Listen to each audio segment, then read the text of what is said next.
السلام علیکم۔ اللہ کی قدرت کا سبق آموز واقعہ۔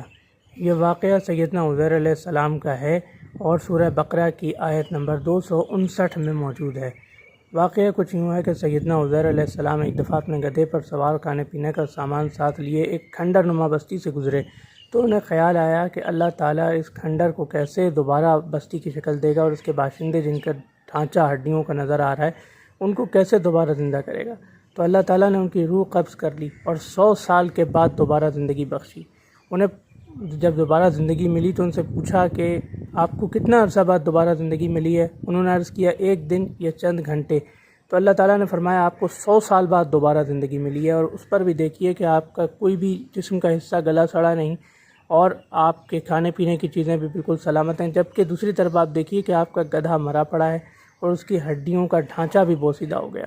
اب ہم آپ کے سامنے اس ڈھانچے کو دوبارہ جوڑیں گے، اس کے بعد اس پر گوشت پوست چڑھائیں گے اور اس کے بعد اس پر جلد کا لباس پہنائیں گے۔ جب یہ تمام عمل مکمل ہو گیا تو حضرت عزیر علیہ السلام پکار اٹھے کہ الحمدللہ مجھے اطمینان ہو گیا کہ اللہ تعالیٰ اس طرح مردوں کو زندہ کرے گا۔ اللہ حافظ۔